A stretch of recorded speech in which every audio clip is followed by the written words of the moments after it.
Hey everyone, exciting news if you're a fan of the Marvel Cinematic Universe and you're a big fan of Spider-Man. So previously, Marvel Studios president Kevin Feige had said that Sony's spin-off Spider-Man universe, which included films like Venom and Silver and Black, which included Silver Sable and Black Cat, would not be connected to the Marvel Cinematic Universe in any way. But despite these comments, today both Amy Pascal, who is a Sony producer and is working very closely with Kevin Feige on the upcoming Spider-Man Homecoming, has announced that yes, Venom and the Sony Pocket Marvel universe that they are creating at Sony will indeed be connected to the Spider-Man MCU world. So in an interview with Film Starts, both Kevin Feige and Amy Pascal are sitting down, and Amy Pascal had stated that it will all take place in the world we are now creating for Peter Parker. It will be adjunct to it, it may be different locations, but it will all still be in the same world and they will be connected to each other as well. And when asked whether there's a chance that Tom Holland's Peter Parker will pop up and interact with Black Cat and Venom, Pascal had this to say: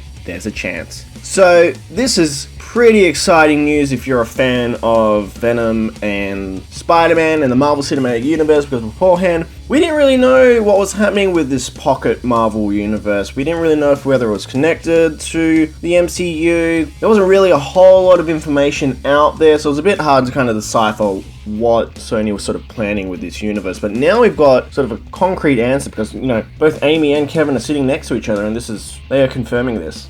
Previously, we didn't really have any sort of idea, and a lot of people were very skeptical of Sony doing their own kind of Spider-Man universe without Peter Parker and Spider-Man, and we're kind of looking down on the idea of Sony trying their own Spider-Man universe and how they may incorporate Spider-Man or may not incorporate Spider-Man, because as Spider-Man is very integral to these characters, you kind of need Spider-Man in some sort of way to set up their stories and their backstories, especially Venom. Venom and Spider-Man have a very tight and close relationship in the comics as to how Venom is formed, so people were very, very skeptical. But this also raises, what's even really more exciting about this is, as has been announced, that the Venom film, which will star Tom Hardy as Eddie Brock, is looking to be an R-rated Venom film with a bit more violence and horror, and what I'm assuming is a pretty safe bet that they will include Carnage as the main villain for Venom in that film. But this is exciting because it's an R-rated film that is connected to the Marvel Cinematic Universe, which Kevin Feige has recently mentioned that they would be open to an R-rated film in the MCU. But when it comes to sort of Disney and Marvel Studios, all their films have really been PG-13. They haven't really gone into that R-rated Deadpool, Logan style territory where it's a bit more violent, there's a bit more swearing, that sort of thing. That image hasn't really been something that fans have really thought of when it comes to Disney and Marvel. So now that we're actually getting some sort of an R-rated film featuring Venom that is connected to Tom Holland's Spider-Man and Peter Parker, and connected to the overall Marvel Cinematic Universe, this is super exciting. It gives the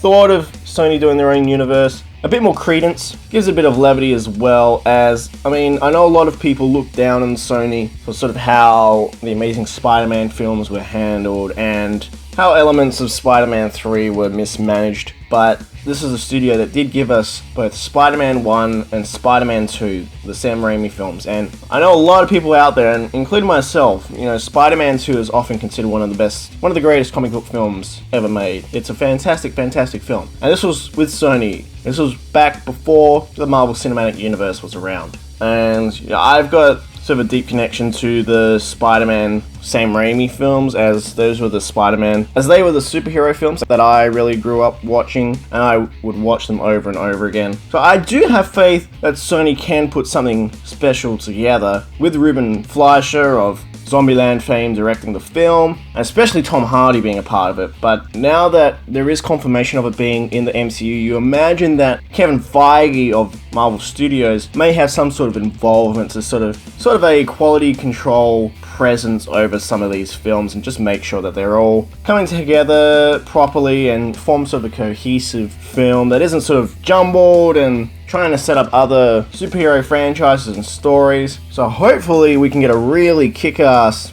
Venom film now that is connected to Peter Parker. We'll have to see if anything is set up in Avengers Infinity War, whether Peter Parker gets the black symbiote or the Venom symbiote, and that is how Venom sort of comes to Earth. If they're planning to go the alien route with Eddie Brock, the traditional sort of origin of Venom, or whether they may go the ultimate route where it's sort of a lab kind of experiment type suit. So we'll have to wait and see, but again, exciting news if you're a fan of the MCU, fan of Spider-Man, and a fan of Venom. You know, maybe you're a fan of Silver Sable and Black Cat. Because again, Sony is the one that ultimately owns the rights to Spider-Man. They own them outright. They have a contract at the moment with Marvel Studios regarding Spider-Man, which is why we've had these appearances with Spider-Man in Civil War, and why both Sony Pictures and Marvel Studios have come together for Spider-Man Homecoming. It is known now that that contract does kind of run out, I think, in 2019 or after the second Spider-Man Homecoming, which will probably be called Spider-Man 2. But you imagine with this news coming out that they're going to be renegotiating, and from what a lot of people are saying, both Marvel Studios and Sony Pictures have really collaborated on this Spider-Man Homecoming film, and it's been a very positive experience. So you imagine they're going to renegotiate that contract to keep this moving. I think it's a win-win for Marvel fans in general, especially Spider-Man and Venom films. I'm very excited. I'm very glad Venom's going to be part of the MCU and going to be connected to Spider-Man, especially with Tom Hardy playing Eddie Brock and Venom. This is huge. I'm still kind of interested to see how they're going to sort of try to link, you know, Tom Hardy, who's in his 30s, or maybe even his 40s, to 20-year-old Tom Holland. I mean, I'm sure they'll figure out a way, but especially since Peter Parker is meant to be in high school, Tom Hardy's a fair bit older. So we'll see how they kind of decide to tie them all together, whether it takes place a few years in advance or something, but we'll see what happens when the day comes. But Avengers Infinity War comes out next May. Venom will come out in October of 2018, so a few months later. So I think we may see some sort of connective tissue to kind of set some things into motion here. But very exciting news. Let me know in the comments what you think of this Venom announcement. Are you excited for Venom and Silver Sable and Black Cat to officially be sort of a part of the Marvel Cinematic Universe? Are you someone who has some sort of quandaries as to whether Sony can pull this sort of universe off? But as I'm hoping, hopefully Kevin Feige will have some sort of involvement with some sort of quality control over how the films are made. And overall, are you just glad that Tom Holland's Peter Parker is connected to this pocket universe? And do you kind of hope maybe Fox may do the same thing in the future, maybe with the Fantastic Four? Do let me know down below in the comments. If you do like this video, do remember to hit the thumbs up button, give it a like, and if you want to subscribe, do remember to hit the subscribe button with the little bell next to it. That way you'll keep up to date with all the content that the Mono Report uploads. And don't forget to also follow the Mono Report on Facebook and Twitter at the Mono Report. Thank you so much, guys, and remember to stay right here for your Mono Fix. Bye, guys.